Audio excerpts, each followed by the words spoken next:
History of English literature যেই সকল স্টুডেন্টদের সাবজেক্ট তাদের জন্য এই ভিডিওটা হতে চলেছে অনেক গুরুত্বপূর্ণ একটা ভিডিও।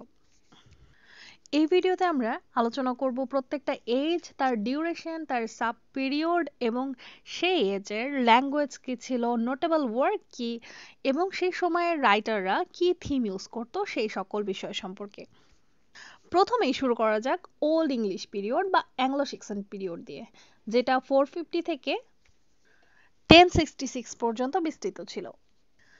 এই সময়ের ল্যাঙ্গুয়েজ ছিল ওল্ড ইংলিশ এবং নোটেবল ওয়ার্ক ধরা হয় বিওলফকে। এর থিম ছিল, অর্থাৎ এই ওল্ড ইংলিশ পিরিয়ড বা অ্যাংলো সাক্সন পিরিয়ডে যেই টাইপের লেখা হতো তার থিম হচ্ছে হেরোইক did, religious influence and oral traditions. এরপরে আসা যায় মিডল ইংলিশ পিরিয়ডে, ঠিক আছে? এই সময়ের ল্যাঙ্গুয়েজ ছিল মিডল ইংলিশ। তো একটা দেশে, একটা ভূখণ্ডে কিভাবে ওল্ড ইংলিশ লেখা থেকে মিডল ইংলিশে কনভার্ট হলো সেই বিস্তারিত জানতে তোমরা দেখে আসতে পারো অ্যাংলো সাক্সন ভিডিওটা, অর্থাৎ ওল্ড ইংলিশ পিরিয়ড নিয়ে যে ভিডিওটা আছে সেটা দেখে আসতে পারো, ঠিক আছে? তো এই মিডল ইংলিশ পিরিয়ডের ল্যাঙ্গুয়েজ হচ্ছে মিডল ইংলিশ। এবং নোটেবল কিছু অথার্সদের নাম আমি বলছি। জিওফ্রে চসার, যার ফেমাস লেখা ছিল দ্য ক্যান্টারবুরি টেলস। এরপরে আসে উইলিয়াম ল্যাংল্যান্ড, যার ফেমাস লেখা ছিল পেয়ার্স প্লোম্যান। এবং এটার থিম হচ্ছে, অর্থাৎ এই পিরিয়ডের থিম হচ্ছে courtly love, morality and allegory. আর এই মিডল ইংলিশ পিরিয়ড বিস্তৃত ছিল 1066 থেকে 1500 এডি পর্যন্ত। এরপরে চলে আসে রেনেসা। রেনেসা কিন্তু শুরু হয় 1500। এই সময়টা থেকে শুরু হয় হচ্ছে প্রিপারেশন ফর রেনেসা অথবা আর্লি টিউটর এজ। এবং এই এরাটা বিস্তৃত ছিল 1660 পর্যন্ত। এই এরার 5টা সাব ডিভিশন রয়েছে, যার মধ্যে আছে আর্লি টিউটর এজ বা প্রিপারেশন ফর রেনেসা, যেটা 1500 থেকে 1558 পর্যন্ত বিস্তৃত ছিল। তারপরে চলে আসে এলিজাবেথান এজ, যেটা 1558 থেকে 1603 পর্যন্ত বিস্তৃত ছিল। তারপরে চলে আসে জ্যাকোবিয়ান এজ, জ্যাকোবিয়ান 1603 থেকে 1625 পর্যন্ত বিস্তৃত ছিল।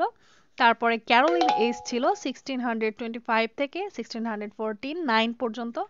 এরপরে চলে আসে কমনওয়েলথ পিরিয়ড, যেটা 1649 থেকে 1660 পর্যন্ত বিস্তৃত ছিল, ঠিক আছে? এই সময়ের নোটেবল অথার হচ্ছেন William Shakespeare, Christopher Marlowe, John Milton এরা। তো এই সময়টার থিম ছিল humanism, exploration and classical revival. এরপরে কিন্তু চলে আসে দ্য নিও ক্লাসিক্যাল পিরিয়ড। এই সময়টা শুরু হয় 1660 থেকে এবং বিস্তৃত ছিল 1798 পর্যন্ত। এই নিও ক্লাসিক্যাল পিরিয়ডের 3টা সাব ডিভিশন রয়েছে, যার মধ্যে হচ্ছে রেস্টোরেশন এজ, যেটা 1660 থেকে 1700 পর্যন্ত বিস্তৃত। এরপরে আসা যাক অগাস্টান এজের, যেটা 1700 থেকে 1750 পর্যন্ত বিস্তৃত। এবং শেষে আসে এজ অফ সেন্সিবিলিটি, যেটা 1750 থেকে 1798 পর্যন্ত বিস্তৃত। এই সময়ের কিছু নোটেবল অথার হচ্ছেন Alexander pop, Jonathan Swift, Samuel Johnson. এবং এই সময়কালটা ছিল নিও ক্লাসিক্যাল পিরিয়ড। এই সময়ে যে লেখাগুলো হতো তার থিম ছিল স্যাটায়ার, রিজন, ফর্মালিজম ইত্যাদি। এরপরে কিন্তু শুরু হয়ে যায় দ্য রোমান্টিক পিরিয়ড, যেটা ছিল 1798 থেকে 1832 পর্যন্ত বিস্তৃত। আর দ্য রোমান্টিক পিরিয়ডের অথারগুলো সম্পর্কে তোমরা অলরেডি পরিচিত, যারা ছিলেন William Wordsworth, Samuel Taylor Coleridge, John Keats এবং পার্সি বেসি শেলি। এই সময়ে দ্য রোমান্টিক পিরিয়ডে লেখা হতো, যার মধ্যে উল্লেখযোগ্য ছিল ইমোশন, নেচার, ইমাজিনেশন, ইন্ডিভিজুয়ালিজম ইত্যাদি। এরপরে কিন্তু চলে আসে দ্য ভিক্টোরিয়ান পিরিয়ড। এই সময়ের নোটেবল অথার ছিলেন Charles Dickens, Charlotte Bronte, George Eliot, Alfred Tennyson ইনারা। আর এই সময়ের ভিক্টোরিয়ান পিরিয়ডের লেখার থিম হচ্ছে industrialisation, social reform and morality.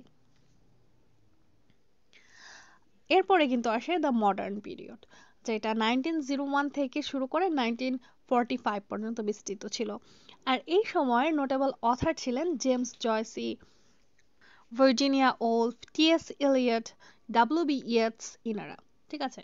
তো মডার্ন পিরিয়ডের থিমগুলো হচ্ছে এক্সপেরিমেন্টেশন, ডিসইলিউশনমেন্ট অ্যান্ড ফ্র্যাগমেন্টেশন। এরপরে আসা যাক সর্বশেষ দ্য পোস্ট মডার্ন পিরিয়ড থেকে, যেটা শুরু হয় 1945-এ এবং বর্তমান পর্যন্ত বিস্তৃত। ঠিক আছে?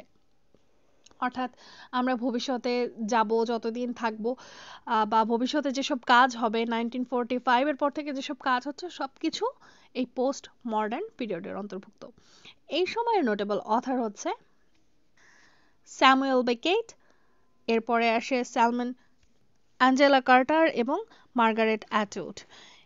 এই বর্তমান সময়ে যেই টাইপের থিম নিয়ে লেখা হয় তার মধ্যে উল্লেখযোগ্য হচ্ছে আয়রনি, ইন্টারটেক্সচুয়ালিটি এবং কোয়েশ্চেনিং অফ গ্র্যান্ড ন্যারেটিভস। তাহলে এই ভিডিওতে আমরা আলোচনা করলাম প্রত্যেকটা পিরিয়ড কোন সময় থেকে কোন সময় পর্যন্ত বিস্তৃত ছিল এবং সেই সময়গুলোর নোটেবল ওয়ার্ক কি ছিল, নোটেবল অথার কারা ছিলেন এবং সেই সময় কোন ধরনের থিম নিয়ে লেখা হতো। ঠিক আছে? এই ভিডিওটা তোমাদের জন্য অনেক বেশি ইম্পর্ট্যান্ট। তোমরা এই টপিকগুলোকে নোট ডাউন করে এবং এক্সামের জন্য অবশ্যই এই টপিকগুলোর উপরে প্রিপারেশন নিতে থাকো। এই টপিকগুলো তোমাদের অবশ্যই কাজে আসবে। আর তোমরা যদি এই টপিকের অর্থাৎ হিস্ট্রি অফ ইংলিশ লিটারেচারের আরও কিছু ভিডিও দেখতে চাও তো অবশ্যই প্লেলিস্টটা ভিজিট করতে পারো। তোমাদের জন্য অনেক ইম্পর্ট্যান্ট এবং হেল্পফুল কিছু ভিডিও দেওয়া আছে, অবশ্যই সেগুলো দেখবে। এতক্ষণ সাথে থাকার জন্য ধন্যবাদ। ভিডিওটি শেষ করছি এখানে।